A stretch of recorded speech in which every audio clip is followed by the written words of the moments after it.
I did a video last night about Jill Stein's Recount initiative in Michigan, Wisconsin, and Pennsylvania.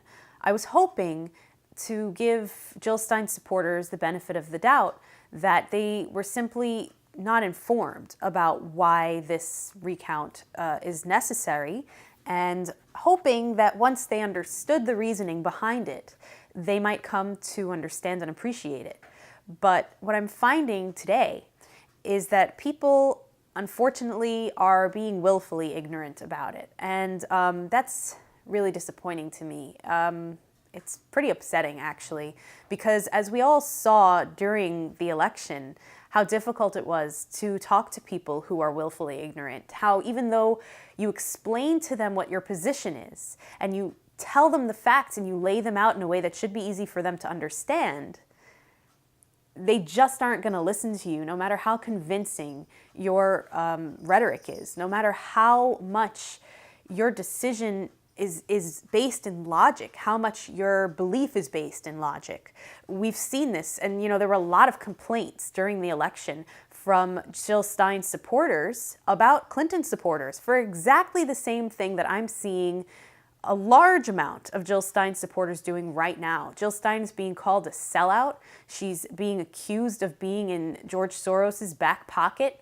People think that Soros is dumping money into this initiative. It's not true. It's a grassroots initiative.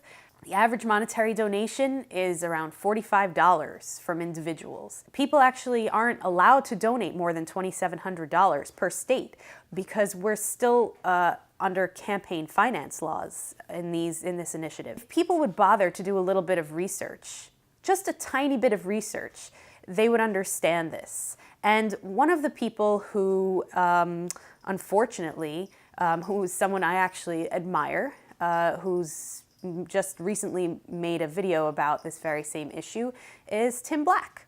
Hi, Tim Black. I'm a really big fan of yours, and I really respect your opinion. I think that you're wrong about this one, though, and I really hope that you'll consider what I've had to say in this video and the preceding video in regards to this issue. Tim Black, if you haven't seen the episode where he's discussing this, one of the reasons that he feels Jill Stein may have gone off the rails is because she and her campaign haven't responded to his request for more information. Well, Tim, not for nothing, but they're kind of busy right now. The Green Party, as you've noted yourself, is not backing this initiative. So it's just up to the people who are in her campaign to get this done. And they have a lot to do before the filing deadlines in these states. I think that it's kind of unreasonable for you to think that they need to respond directly to you when all of the information is really laid out in the frequently asked questions and on their campaign website. The thing that bothers me about especially someone like Tim Black, who has over 80,000 subscribers, going on his show and kind of saying, okay, now you can freak out about this, is that it's sort of irresponsible. So to Tim Black, I have to say, I mean no disrespect at all. I'm a fan of your show. I'll continue to be a fan of your show and to watch your show. What you do is important. I just think, we won't always agree on everything, and that's fine. But I hope that you'll be a little more careful when it comes to this kind of thing, because it has serious implications, as we've seen. There are obviously people who will listen to certain people based on how much they like their personality. And so it's a situation right now where we've seen the progressive movement is quite divided at the moment. And I don't see how you're taking that tack could do anything but divide it a bit further. I felt that you went a little too far in the direction of saying outright that what she's doing is wrong and that she's been compromised. I don't think that we could say that with any degree of certainty at this point. I personally think that there's almost no evidence that she's been compromised at all. As I said in my last video, this is right in keeping, right in line with Green Party ideals. They're all about election reform. So that comes to another issue, which is that the Green Party is not backing her on this initiative, which frankly makes me disappointed in the Green Party. In the first place, this is their candidate who they recruited, who they presumably trust her judgment. So the fact that they're not backing her on this is problematic. And I think that part of why that might be is because of why a lot of her supporters, it's the same reason that a lot of her supporters aren't on board with it, because they feel that it hurts the Green Party or that it couldn't help the Green Party. And that to me is messed up, because Jill Stein, from the beginning of the election, she said some provocative things that people didn't agree with. But overall, what she's done and what she's said has been truthful, has been honest and authentic. And she's pushed for the greater good, truly, what she believed in her heart to be the greater good.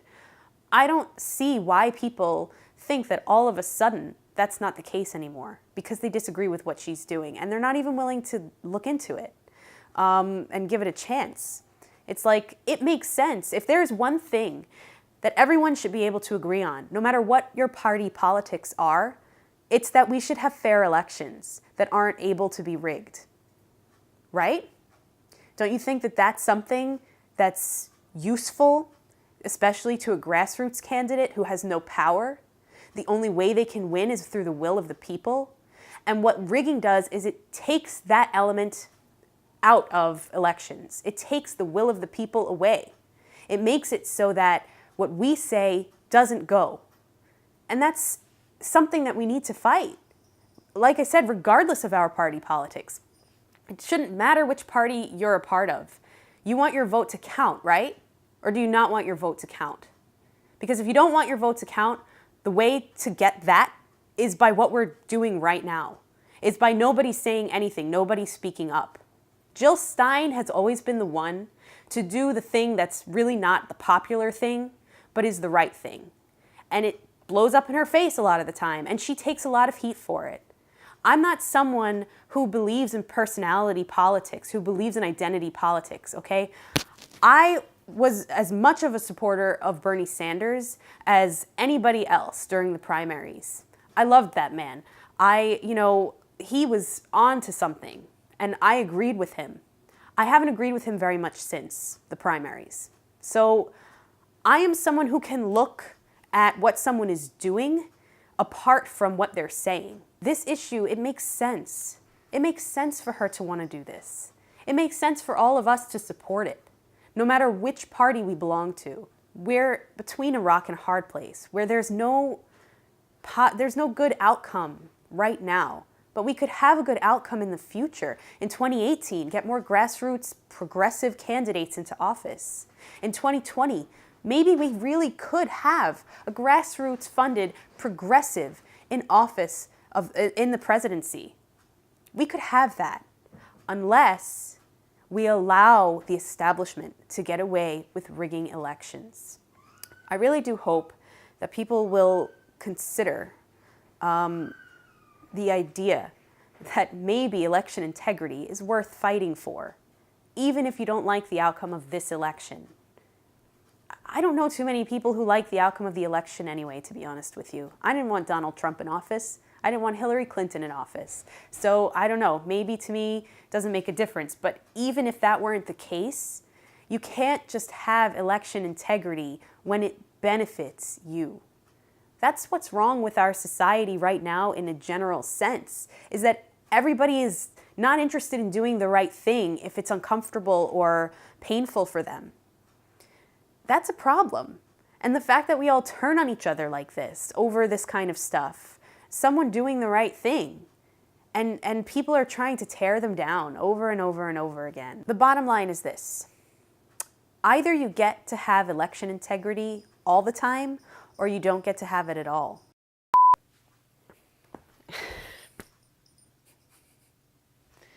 Excuse me.